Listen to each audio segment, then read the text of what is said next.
నారా భువనేశ్వరి నట సార్వభౌముడు ఆంధ్రప్రదేశ్ ఒకప్పటి ముఖ్యమంత్రి ఎన్టీఆర్ కుమార్తె మాత్రమే కాదు, ఇండియన్ పాలిటిక్స్లో టాలెస్ట్ లీడర్గా పేరుగాంచిన చంద్రబాబు నాయుడు సతీమణి కూడా. అయితే ఇవే ఆమె ప్రత్యేకతలు కాదు. హెరిటేజ్ సంస్థల ద్వారా అటు వ్యాపారంలోనూ, ఎన్టీఆర్ ట్రస్ట్ భవన్ ద్వారా ఇటు సామాజిక సేవా కార్యక్రమాల్లోనూ తనకంటూ ప్రత్యేకమైన గుర్తింపును సంపాదించుకున్నారు నారా భువనేశ్వరి. ఇంట్లో ఇద్దరు ముఖ్యమంత్రులుగా పనిచేసినా ఎప్పుడు ప్రజాక్షేత్రంలోకి వచ్చి మాట్లాడింది లేదు. అయితే ఇటీవలి కాలంలో నిజం గెలవాలి అంటూ ప్రజల్లోకి వచ్చి వారి కష్టసుఖాలను తెలుసుకోవడమే కాదు, ఇటు ఏపీ ఎలక్షన్ల నేపథ్యంలో టీడీపీ తరపున ప్రచారంలో కూడా తలుక్కును మెరుస్తున్నారు. ఈ నేపథ్యంలోనే నారా భువనేశ్వరి మనతో ఉన్నారు. మరి ఏపీ రాజకీయాల్లో ప్రస్తుతం ఎలాంటి పరిస్థితులు ఉన్నాయి, అదేవిధంగా టీడీపీ వైపునిస్తున్నటువంటి హామీలు ఎలాంటి ఫలితాలను ఇస్తాయో ఆవిడ మాటలో తెలుసుకుందాం. నమస్కారం నారా భువనేశ్వరి గారు. నమస్కారం. సో మీ కుటుంబంలో తండ్రి కావచ్చు, అదేవిధంగా చంద్రబాబు గారు కావచ్చు ముఖ్యమంత్రులుగా చేశారు. ఈ ఇన్నేళ్లలో ఎప్పుడూ కూడా మీరు అసలు బయటకు వచ్చింది లేదు. మీ వ్యాపారం అండ్ చారిటీ ఈ పనులు మాత్రమే ఉన్నాయి. మొట్టమొదటిసారిగా నిజం గెలవాలి అంటూ మీరు ప్రజల్లోకి వచ్చారు, ప్రజల్ని కలుస్తున్నారు. దీన్ని ఎలా చూడవచ్చు, దీనికి దారితీసినటువంటి పరిస్థితి గురించి ఏం చెప్తారు? చంద్రబాబు నాయుడు గారు 53 రోజులు ఆయన జైల్లో నిర్బంధించినప్పుడు ఆయన నన్ను పిలిచి 204 తెలుగుదేశం కార్యకర్తలు బాధతో చనిపోయారని, నన్ను వెళ్ళి ప్రతి ఒక్క కుటుంబాన్ని కలిసి వాళ్ళకి భరోసా ఇవ్వమని చెప్పారు. తెలుగుదేశం పార్టీనే కాదు, కుటుంబం కూడా వాళ్ళతో పాటు ఎప్పుడు ఉంటామని ఆ భరోసా ఇవ్వమన్నారు. అది అట్లా ఇది నిజం గెలవాలి అనే ఈ ప్రోగ్రాం నేను చేపట్టి ముందుకు తీసుకెళ్ళి అట్లానే నేను ప్రజల్లోకి వెళ్ళటం జరిగిందమ్మా.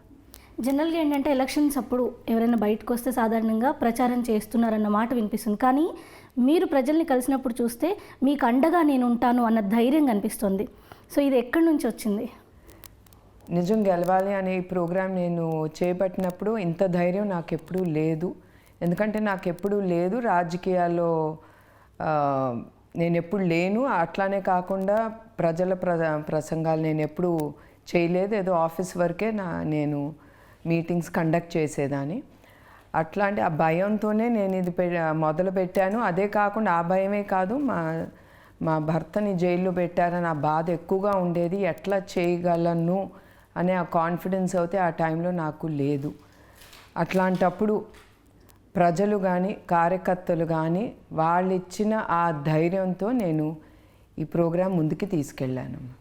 మ్యామ్, అయితే ఇప్పుడు మీరు విన్నారు, అప్పుడు నాకు ఆ ధైర్యం లేదు అని. మొదలు అసలు ఈ అరెస్ట్ గురించి కావచ్చు, ఈ ఇష్యూ గురించి విన్నప్పుడు ఫస్ట్ మీ మనసుకు కలిగిన అంటే బాధ కలిగిందన్నారు. వినగానే ఎలాంటి షాక్కి గురయ్యారు అండ్ దాని నుంచి తేరుకోవడానికి ఎంత సమయం పట్టింది అండ్ ఆ సమయాన్ని అసలు ఎలా నిలదొక్కున్నారు మిమ్మల్ని మీరు?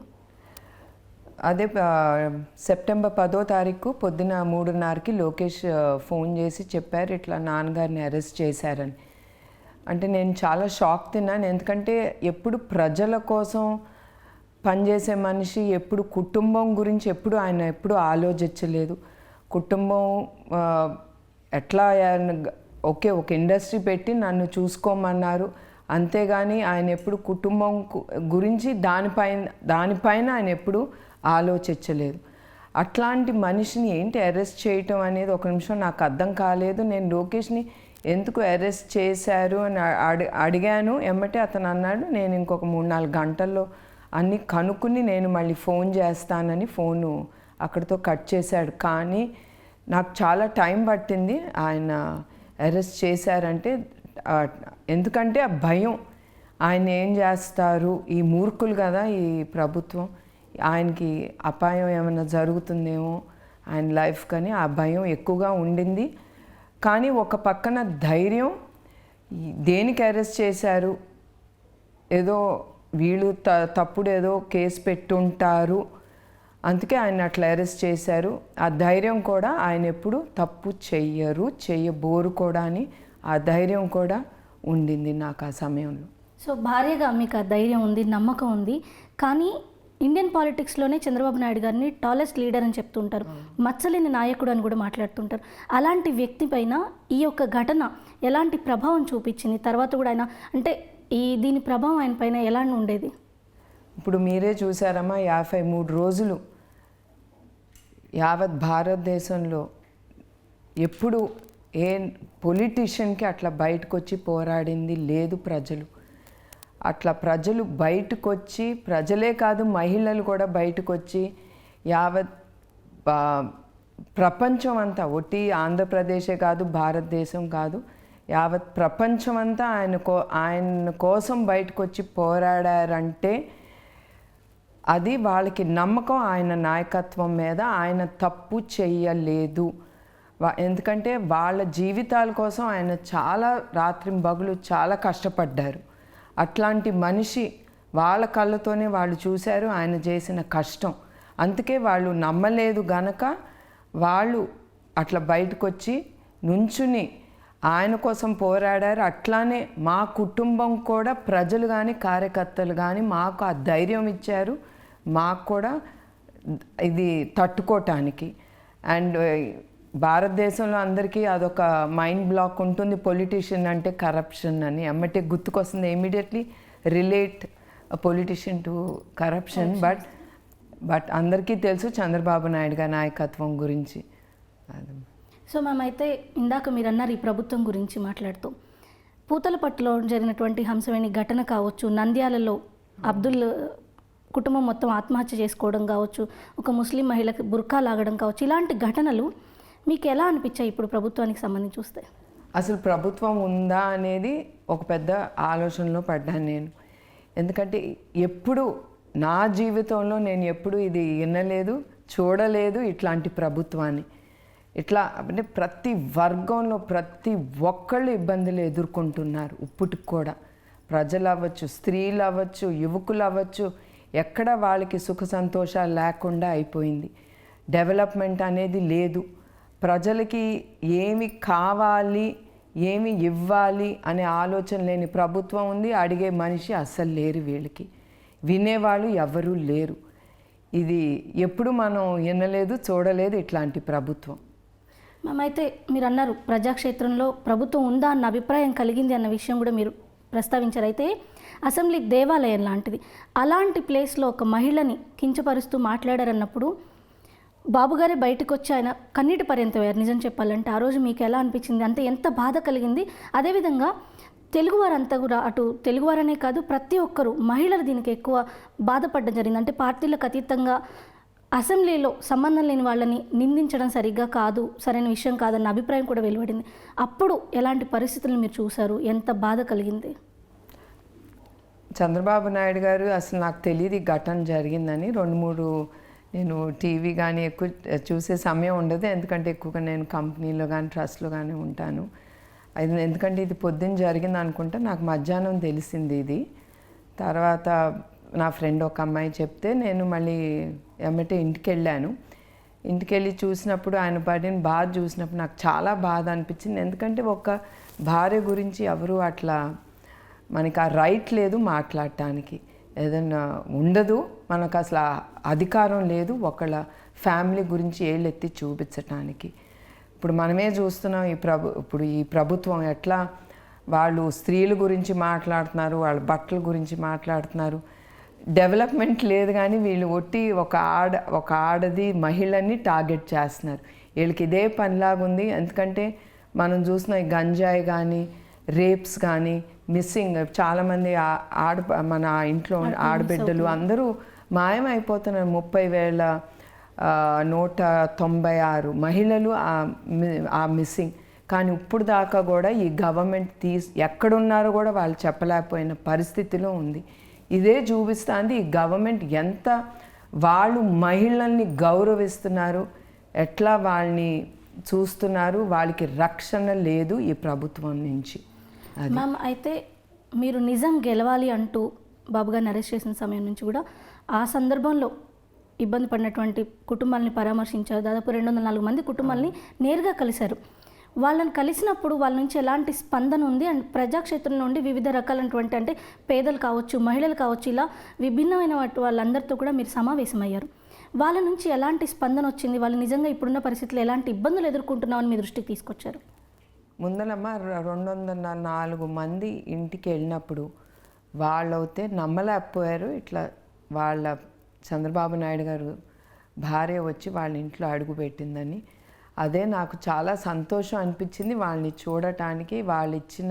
వాళ్ళు చూపించిన ప్రేమ, గౌరవం అదొక నాకు చాలా మర్చిపోలేను. వాళ్ళందరూ ఎట్లా నన్ను చూసుకున్నారు.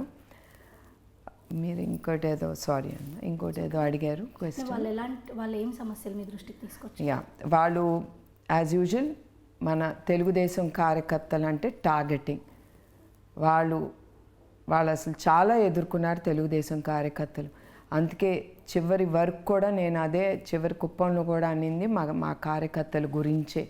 ఎందుకంటే నేను ఎప్పుడు మర్చిపోను వాళ్ళు చేసిన త్యాగాలు. ఎందుకంటే వాళ్ళ జీవితాన్నే పార్టీకి కానీ ఆంధ్ర రాష్ట్రానికి కానీ వాళ్ళు త్యాగాలు చేశారు.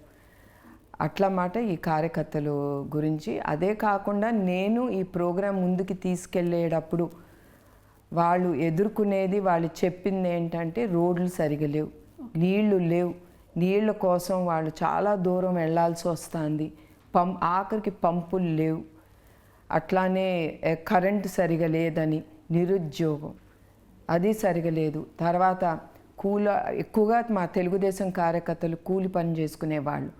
వాళ్ళు రోజువారీ కూలికి పని కూడా లేదని. ఎందుకంటే అభివృద్ధి లేనప్పుడు ఏమీ అభివృద్ధి లేనప్పుడు వాళ్ళకి ఉద్యోగాలు లేవు. వాళ్ళు రోజువారీ ఇల్లు కుటుంబం గడపటానికి కూడా చాలా ఇబ్బందులు ఎదుర్కొన్నారు వాళ్ళు. అది వాళ్ళు ఎదుర్కొన్న ఇబ్బందులు. అందుకే అవన్నీ చూసి నేను ఎప్పుడు చంద్రబాబు నాయుడు గారి భార్యగా నేను వాళ్ళ ముందరికి వెళ్ళా. ఆఫ్టర్ 2-3 రౌండ్స్ ఆఫ్ ఎక్స్పీరియన్స్ నేను ఒక కామన్, వాళ్ళు ఒక స్త్రీని, వాళ్ళు ఒక ఆంధ్ర సిటిజన్ని, నేను వాళ్ళ కోసం నేను పోరాడాలి అనే భావన కలిగింది ఈ నిజం గెలవాలి అనే ప్రోగ్రాంతో. అందుకే కూడా చాలా ధైర్యం వీళ్ళ నుంచి వచ్చింది నాకు, వీళ్ళ కోసం నేను పోరాడాలని. అది మేడం, అయితే వీళ్ళని కలిసినప్పుడు రకరకాల సమస్యలు మీ దృష్టికి వచ్చాయన్నారు. ఇప్పుడు ఇది ఎన్నికల సమయం, రేపు ఎవరైనా గెలవచ్చు. అదృష్టం టీడీపీ వైపు వరిస్తే రేపొద్దున గెలిచిన తర్వాత ఈ సమస్యలని ప్రభుత్వం దృష్టికి కావచ్చు, చంద్రబాబు నాయుడు గారి దృష్టికి కానీ తీసుకెళ్ళి వీటిని సాల్వ్ చేయడానికి మీ వంతుగా ఎలాంటి కృషి చేస్తారు? తప్పకుండా అమ్మ. చంద్రబాబు నాయుడు గారి నాయకత్వం గురించి నేను ప్రత్యేకంగా చెప్పక్కర్లేదు, ప్రజలకే తెలుసు ఆయన నాయకత్వం గురించి. ఎందుకంటే ఆయన తప్పకుండా వస్తారు, వచ్చి ప్రజల సమస్య తప్పకుండా తీరుస్తారు. అక్కడితో ఆగదు ఆయన. ఇంకా ఆయన చాలా అభివృద్ధి చేసి ఆయన ప్రజల జీవితాల్లో సంతోషం చూడాలనే అనుకుంటారు. ఆయన సంతోషం వాళ్ళ జీవితాలు వెలుగు తీసుకురావాలని ఆయన తప్పకుండా కష్టపడి అవన్నీ సాల్వ్ చేస్తారు. మీకు తెలుసు, లోకేష్ పంచాయతీరాజ్ మినిస్టర్గా ఉండేవాడు. అతను ఉన్నప్పుడు ఆయన 23,000 కిలోమీటర్లు సీసీ రోడ్లు వేశారు ఆయన ఈ విలేజ్లో. అవన్నీ చాలా విలేజెస్లో, గ్రామాల్లో ఆ రోడ్లు లేకుండా కూడా అయిపోయినాయి ఇప్పుడు. సో మీరే లోకేష్ గారి ప్రస్తావన తీసుకొచ్చారు కాబట్టి ఒక తల్లిగా లోకేష్ గారిని ఒకప్పుడు చూసిన దానికి ఇప్పుడు చూసిన దానికి, ఎందుకంటే ఆయన ఆహార్యం మొదలు భాష వరకు అన్ని చోట్ల ఎంతో విమర్శించేవాళ్ళు, చాలా ట్రోల్ చేసేవాళ్ళు. కానీ తనని తాను చాలా మార్చుకున్నారని చెప్పొచ్చు ఈ 5 సంవత్సరాల్లో. ఈ మార్పుని ఎలా చూస్తారు? అండ్ మీ కుమారుని ఏ స్థానంలో చూడాలని ఒక తల్లిగా మీరు కోరుకుంటున్నారు? నేను ఎప్పుడు అతను ఏ స్థానాన్ని అని నేను ఎప్పుడు అనుకోలేదు. అతను ఎప్పుడు ప్రజలకి వాళ్ళ నాన్నలాగా, చంద్రబాబు నాయుడు గారి లాగా ఆయన పేరు తెచ్చుకోవాలి, ప్రజలకి అతని జీవితం అంకితం చేయాలనేదే నేను కోరుకుంటున్నాను. తప్పకుండా అతను నెరవేరుస్తాడు. అండ్ తర్వాత ఈ యువగళం ఈ ప్రోగ్రాం అతను పాదయాత్ర చేపట్టినప్పటి నుంచి ఇప్పటికి చాలా తేడా ఉంది అతనికి. ఎందుకంటే మనం గ్రౌండ్ రియాలిటీస్ మన కళ్ళతో చూసింది వేరండి. అది మార్పు తీసుకొచ్చింది లోకేష్లో ఈ యువగళం యాత్రతో. అయితే లోకేష్ గారి గురించి ట్రోల్స్ వచ్చిన స్థాయి నుంచి ఇప్పుడు ఆయన చాలా అద్భుతంగా మాట్లాడుతున్నారు. అండ్ తన నియోజకవర్గం మీద ఉన్న పట్టు చాలా గొప్పదని చెప్పొచ్చు. అండ్ అధికారం ఉన్నా లేకపోయినా నేను ప్రజలతోనే ఉంటాను అని పనిచేస్తున్నారు.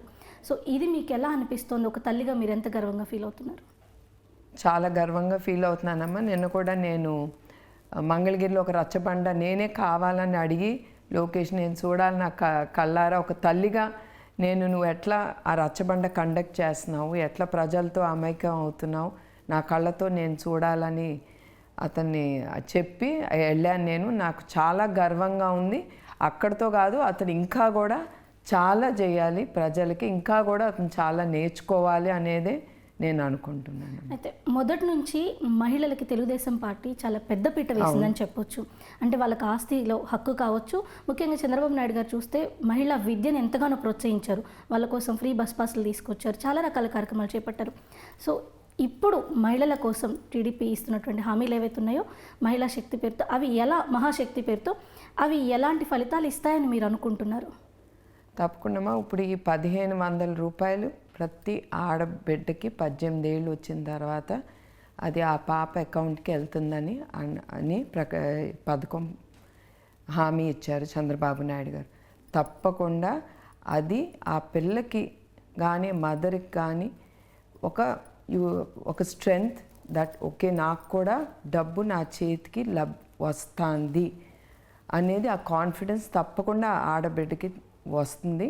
అట్లానే 15,000 రూపాయలు ప్రతి బిడ్డకి, చదువుకునే ప్రతి బిడ్డకి వాళ్ళ అమ్మ నాన్న అకౌంట్కి వెళ్తుందని. అదే ఎంతమంది చదివితే, ఇప్పుడు 3 చదివితే 45,000 రూపాయలు వాళ్ళ అకౌంట్కి వెళ్తుందని. ఇది కూడా తల్లిదండ్రులకి భారం తగ్గిస్తుంది. రేపు వాళ్ళు చదువుకోవటానికి కొంచెం వరకు వాళ్ళకి చాలా హెల్ప్ చేస్తుంది. ఇది వాళ్ళ చదువు ముందుకు తీసుకెళ్ళగలరు. అక్కడికక్కడ ఆపేయకుండా వాళ్ళు పెద్ద పెద్ద చదువులు చదవచ్చు. అదే కాకుండా ఇప్పుడు 3 గ్యాస్ సిలిండర్ ఫ్రీ అని హామీ ఇచ్చారు చంద్రబాబు నాయుడు గారు. మీరు ఒకటే ఆలోచించాలి, 1000 రూపాయలు 3,000 రూపాయలు ఒక్క పేద కుటుంబానికి మిగిలిందంటే అది ఆ 3,000తో ఒక స్త్రీ ఆ కుటుంబంకి ఎంత తను చేయగలచ్చు అనే ఆలోచన ఆ స్త్రీలో కలుగుతుంది. ఒక బట్ట కానీ, ఓకే నా కుటుంబానికి ఇంకా ఇది కూడా నేను భోజనం నేను వండి పెట్టగలను అనే ఆ ధైర్యం కూడా, ఆ సంతోషం ఆ స్త్రీకి కలుగుతుంది. అట్లానే ఉచిత బస్ ప్రయాణం ఫ్రీ అంటారు. ఇప్పుడు ఒక చోటు నుంచి ఇంకొక చోటుకి ఒక స్త్రీ వెళ్తా అందంటే అది కూడా ఖర్చే. ఇప్పుడు ఆ స్థాయిలో ఉండే స్త్రీకి ఒక్కొక్క రూపాయి తను మిగలబెట్టుకుని సంతోషంగా ఉండాలని చూస్తుంది. ఆ బస్ ప్రయాణంలో మిగిలే డబ్బు కూడా మిగిలితే అది 1000 రూపాయలు అవ్వచ్చు, 3,000 రూపాయలు అవ్వచ్చు, వాళ్ళకి అది చాలా పెద్ద అమౌంట్. ఆ డబ్బుతో కూడా తను ఎప్పుడు స్త్రీ తన కోసం ఆలోచించదు. ఇమ్మీడియట్గా she'll connect her self to the family. తన కుటుంబానికి నేను ఏమి చెయ్యాలి అనేది చాలామంది మహిళలు అట్లానే ఆలోచిస్తారు. సో ఆ మిగిలిన ఆ డబ్బు కూడా కుటుంబానికి నేనేమి ఇవ్వగలను, నా బిడ్డకి నేనేమి కొని పెట్టగలను అనే ఆలోచన ఉంటుంది దాంతో. సో మీరు అన్నట్టు నిజంగా కూడా ఒక మహిళ 100 రూపాయలు మిగిలితే నా పిల్లల కాళ్ళకి చెప్పులు వస్తాయా, ఈరోజు ఫీజుకి వస్తాయని ఆలోచిస్తారు. నిజంగా ఇది ఎంతో మందికి ఉపయోగపడే విషయం అని చెప్పొచ్చు. అయితే సూపర్ 6 అని మీకు ఒకటి చెప్పాలి, చంద్రబాబు నాయుడు గారు ఈ పథకాలతో హామీలతో ఆగరు.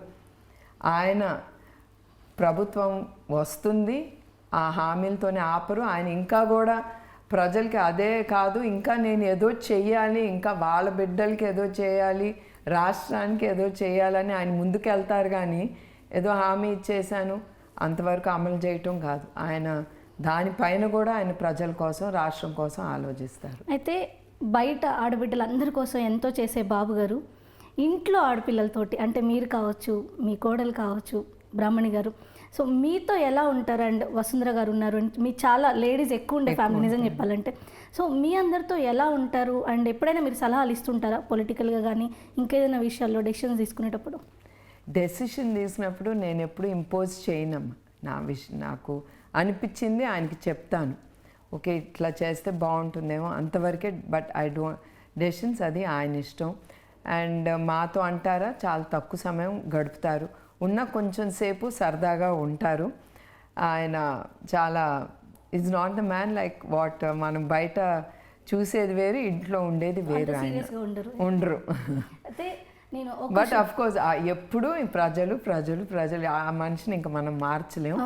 ఆ హోప్ నేను ఎప్పుడో వదిలేసుకున్నాను. అంటే ఎప్పుడు ఈ కంప్లైంట్ ఉంటుంది ఆడవాళ్ళకి, భర్త సమయం తక్కువ ఇస్తే నాకు టైం ఇవ్వడం లేదని. ఇన్ని చూసిన తర్వాత ఇప్పుడు ముఖ్యంగా ఇప్పుడున్న పరిస్థితులు ఈ గత ఏడాది నుంచి చూస్తే ఇప్పుడు కూడా ఆ భావన ఉందా, నాకు తక్కువ సమయం ఇవ్వట్లేదు అని, లేదంటే ఇంకా ఎక్కువ సమయం ప్రజలకు ఇస్తే బాగుంటుందని అభిప్రాయానికి భువనేశ్వరి గారు వచ్చారా? ఎస్, నేను నిజం గెలవాలి అనే ప్రోగ్రామ్ చేపట్టిన తర్వాత నేను ఎప్పుడు అంటాను కదండి, ఇప్పుడు కూడా మీతో అన్నాను, Yes. రూమ్లో కూర్చుని మాట్లాడేది వేరు, మనం గ్రౌండ్ రియాలిటీస్ మన కళ్ళతో చూసేది వేరు.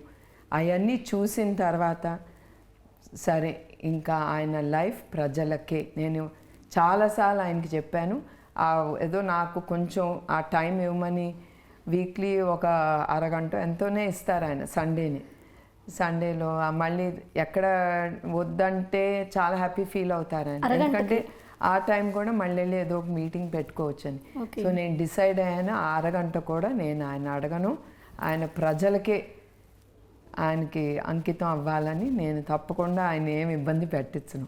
అయితే భువనేశ్వర్ గారు, ఒక చిన్న పర్సనల్ అండ్ మిమ్మల్ని అడగాలనుకునే క్వశ్చన్ ఏంటంటే, ఇలాగే బాలకృష్ణ గారు చేసిన ఒక షోలో, బావ ఎప్పుడైనా మా సిస్టర్కి ప్రపోజ్ చేశారా అంటే నో అన్నారు సార్. ఆ రోజు మీకు కాల్ చేసి ఐ లవ్ యూ చెప్పారు ఆయన. సో మీరు అప్పుడు ఎలా ఫీల్ అయ్యారు? మీరు రిటర్న్ ఏం చెప్పలేదు, బట్ ఆ రోజు మీరు ఎలా ఫీల్ అయ్యారు? ఎప్పుడైనా ఇలాంటి కాన్వర్సేషన్ సరదాగా జరుగుండేదా?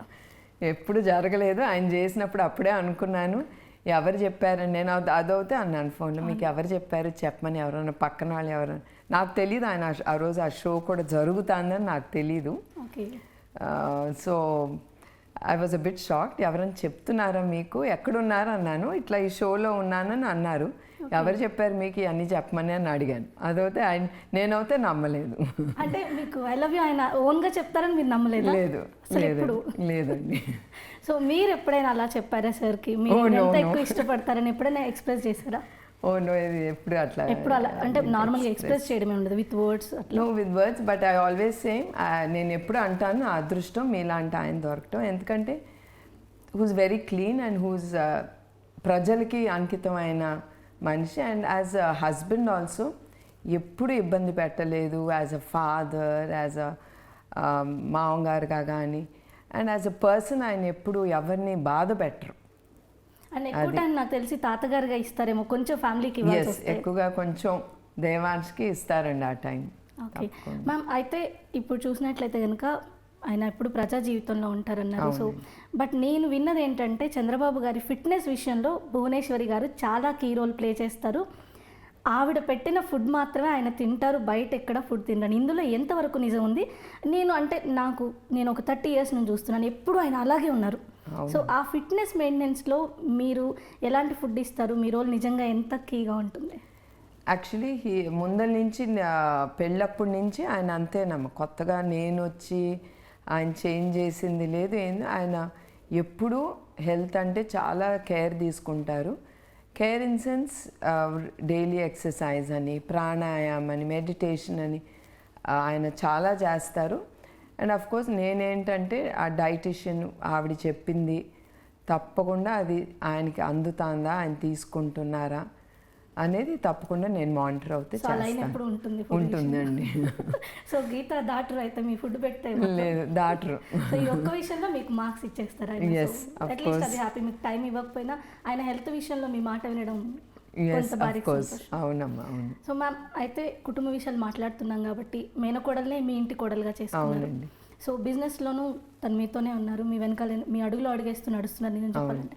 సో మీ ఇద్దరి అనుబంధం ఎలా ఉంటుంది? అంటే అది వరకు ఎలా ఉండేది, ఇప్పుడు అత్త కోడలుగా ఎలా ఉంటుంది? అప్పుడు ఇట్ వాజ్ లైక్ అత్త కోడలు, ఐ మీన్ మేనత్త కోడలు అంతేను. కానీ ఎప్పుడు మేము అనుకోలేదు బ్రహ్మణిని మా ఇంటి కోడలుగా. It was just sudden thought. And తను ఎప్పుడు మా ఇంట్లో మా కూతురుగానే చూసుకున్నాం. తను అట్లానే మాతో ఎప్పుడు కలిసి మెలిసిపోతుంది. ఎస్పెషలీ ఆ 53 రోజులు, దాని తర్వాత కూడా జస్ట్ నాట్ దట్ 53 రోజులు తను ఎప్పుడు నా గురించి కానీ వాళ్ళ మామగారు గారి గురించి కానీ చాలా కేర్ తీసుకుంటుంది తను. సో అత్తకు తగ్గకూడదు అనుకోవచ్చు. ఎస్, ఎందుకంటే అమ్మ తగ్గ లోకేష్ గారు కూడా చాలా వెయిట్ లాస్ అయ్యి ఫిట్గా అయిపోయారు. అది బ్రహ్మణికే వెళ్తుంది ఆ క్రెడిట్. ఓకే, సో మీలాగే ఆవిడ కూడా ఫుడ్, ఎందుకంటే నేను చెప్పినా వినేవాడు కాదు. సో బ్రహ్మణి చెప్పిన తర్వాత అనుకోవచ్చేమో భార్య బెల్లం అని. Yes, there is no second thought about it. So ma'am, అయితే ఫ్యామిలీ విషయాలు మాట్లాడాం కాబట్టి మళ్ళీ పొలిటికల్ విషయానికి వస్తే, ఇప్పుడున్న ప్రభుత్వం పైన మీరు ఇందాక అన్నారు ఉందో లేదో అన్నట్టుగా ఉందని. ఎన్డీఏతో టీడీపీ కలిసి పోటీ చేస్తుంది, అవునండి. అటు జనసేనతో కూడా కలిసి పొత్తులో వెళ్తున్నారు.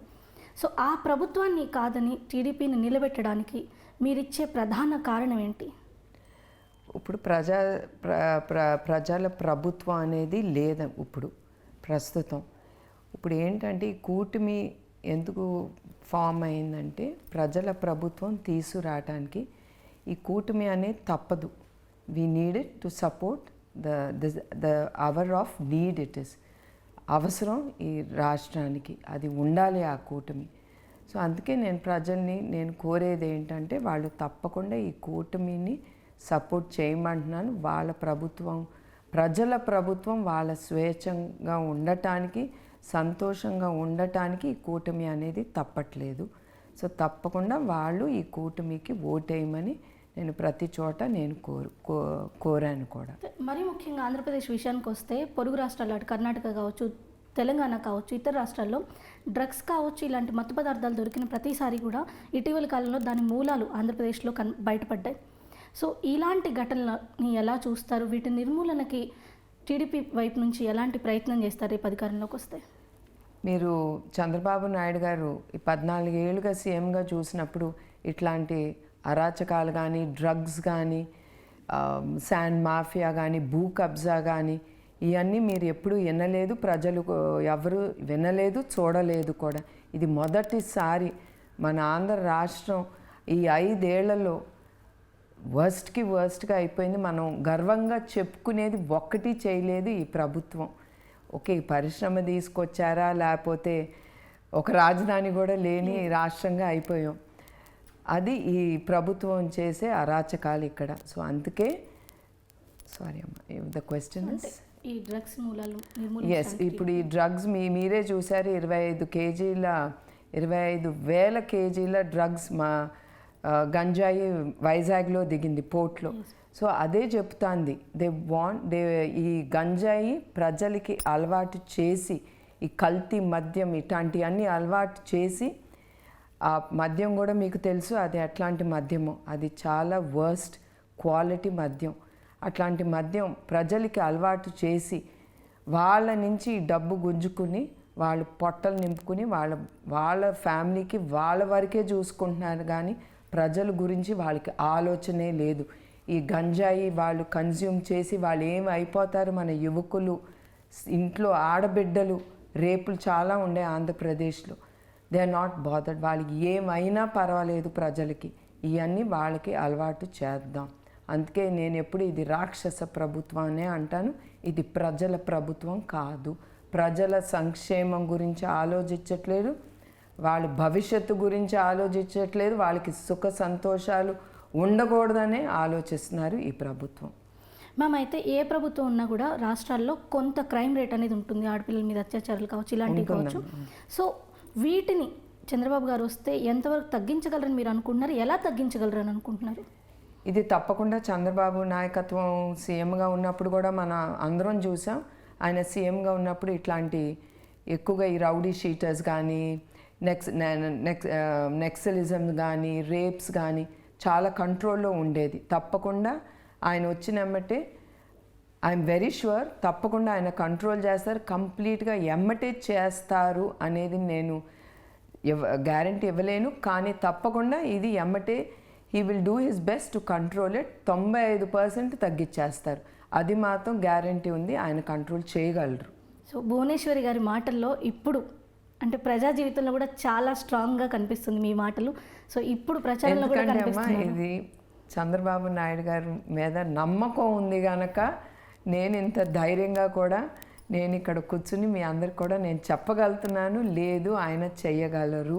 అండ్ ఇంకొకటి మీ అందరికీ తెలియజేయాలి ఏంటంటే, చంద్రబాబు నాయుడు గారి కుటుంబం ఎప్పుడు ఏ కరప్షన్ ఛార్జెస్ మేము ఎదుర్కొన్నా కూడా అది ఇప్పుడు దాకా ఏది ప్రూవ్ చేయలేదు ఏ గవర్నమెంట్ కూడా. చాలామంది గవర్నమెంట్ చాలా వేశారు చంద్రబాబు నాయుడు గారి మీద కానీ, కుటుంబ సభ్యుల మీద కానీ ఇప్పుడు వరకు ఏది ప్రూవ్ చేయలేకపోయారు. ఇప్పుడు ఇవాళ మేము ఇట్లా నుంచుని మీతో మాట్లాడగలము, లేకపోతే ప్రజల్లో మాట్లాడగలము అంటే మాకు ఆ ధైర్యం, నమ్మకం దట్ మేము ఆ కరప్షన్ కానీ ఏది కానీ మేము చెయ్యలేదు. అందుకే మేము ప్రజల్ని కూడా మేము నుంచుని మాట్లాడగలం కదా. తప్పు చేసేవాళ్ళు చాలా ఎదుర్కోవాలి ప్రజల నుంచి. వాళ్ళు అడిగే క్వశ్చన్స్ ఇంత అంతా ఉండవు. కానీ ఇప్పుడు వరకు కుటుంబంగా మేము ఎప్పుడు ప్రజల నుంచి ఏది ఎదుర్కోలేదు. అది నేను చాలా గర్వంగా చెప్పగలను. అయితే ఇప్పుడు ప్రజా జీవితంలో ప్రచారంలో పార్ట్గా వచ్చారు. భవిష్యత్తులో ఎందుకంటే మీరు బిజినెస్లో అద్భుతంగా రాణించారు, అటు చారిటీలో కూడా అదే కొనసాగిస్తున్నారు. సో ఇలా ఇటు ప్రజా జీవితంలో కానీ పాలిటిక్స్లో కానీ వచ్చే అవకాశం, ఆలోచన ఏమైనా ఉన్నాయా? లేదమ్మా, రాజకీయాల్లో అయితే ఏం లేదు. ఎలక్షన్ అయినంటే ఇప్పుడు నేను చెప్తున్నా, చంద్రబాబు నాయుడు గారి భార్యగా నేను ఓకే నిజం గెలవాలనే ఆ యాత్ర చంద్రబాబు నాయుడు గారి కోసం నేను తీశాను.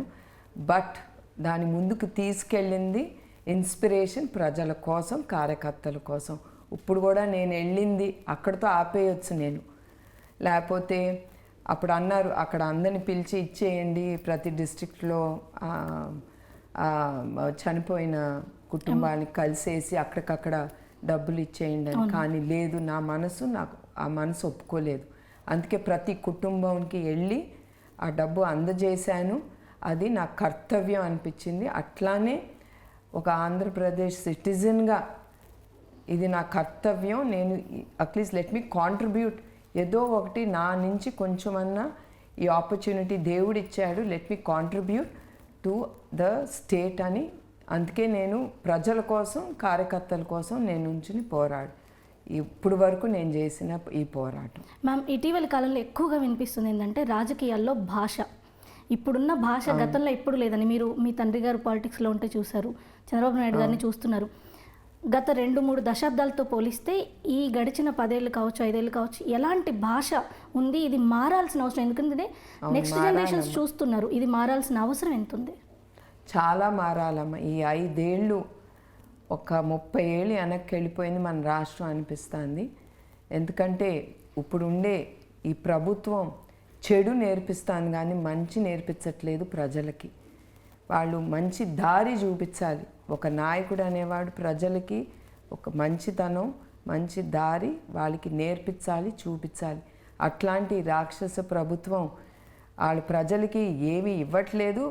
అది కాకుండా ఏ తప్పు చేస్తే వాళ్ళు ఎట్లా సంపాదించుకోవచ్చు ఇది నేర్పిస్తాను. చెడు ఎక్కువ వెళ్ళిపోయింది ఇప్పుడుండే ఈ రాష్ట్ర పరిస్థితి.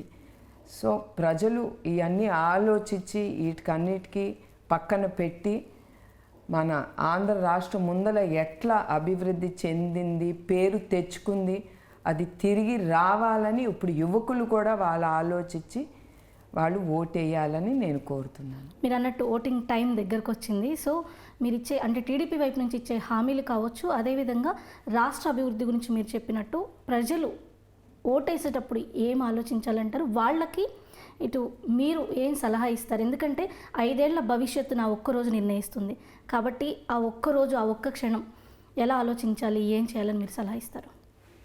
తప్పకుండా అండి. ప్రతి ఒక్క ఓటరు, ప్రతి ఒక్క ఆంధ్రప్రదేశ్ సిటిజన్, ప్రతి ఒక్కడు ఆలోచించాలి. అతను కోసం, రేపు అతని రాష్ట్రం కోసం, అతని కుటుంబం కోసం, అతని బిడ్డల కోసం, అతని ముందుకెళ్ళే భవిష్యత్తు కాలం గురించి కూడా అతను ఆలోచించాలి.